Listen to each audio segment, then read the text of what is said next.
Palong na siya. Anak siya mo andar na siya. Pero mapalong ni kadagayan.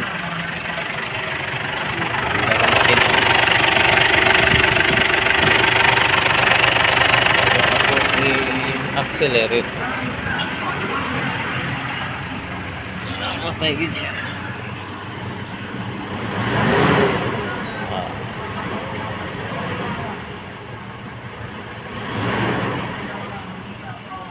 Patay na. Palo na okay na.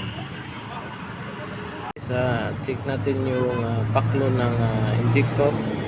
So makikita natin dito kung sino mas malakas yung backlick. So check natin, paandarin natin.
Si Piccolo na Pwede kayo na mga guys.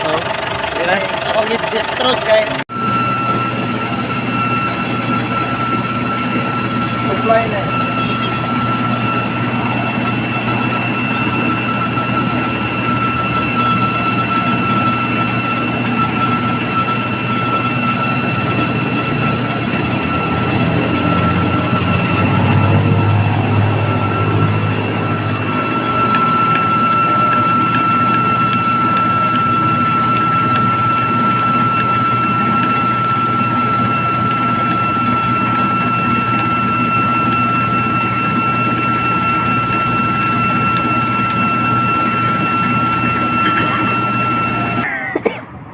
Mura sa pump? injector. Okay. Ito guys, mali-mali yung encode ng injector. So kinoriksyon natin yung mga bawat isa para ma-input yung ma-program natin yung sa serial number nito dun sa ECU niya. Yan, i-encode na natin, tapos i-enter natin dun sa program ng ECU. Yan, 0C 0C8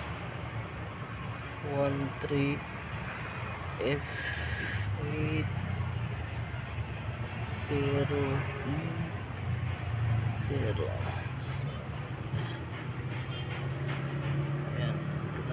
Injector number 1.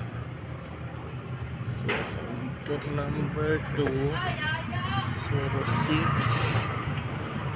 48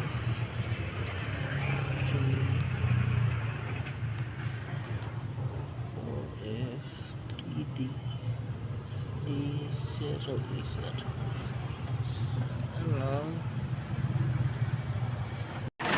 Ayan mga kadudong, ayos na tong Ford Ranger. Dati pag pinatakbo mo na mamatay. Ayan, describe na natin to. Pero yung sa scanner ko, fuel large leak, pero daming pinanggagalingan yung fuel large leak dito sa injectors, doon sa high pressure pump, dito sa sensor ng common rails, at saka yung suction valve, saka yung fuel filter, at saka yung linyada ng fuel system. Yan yung post ng mga fuel large system. Pero nakuha natin yung problema guys. So, describe natin to. Yung pinaka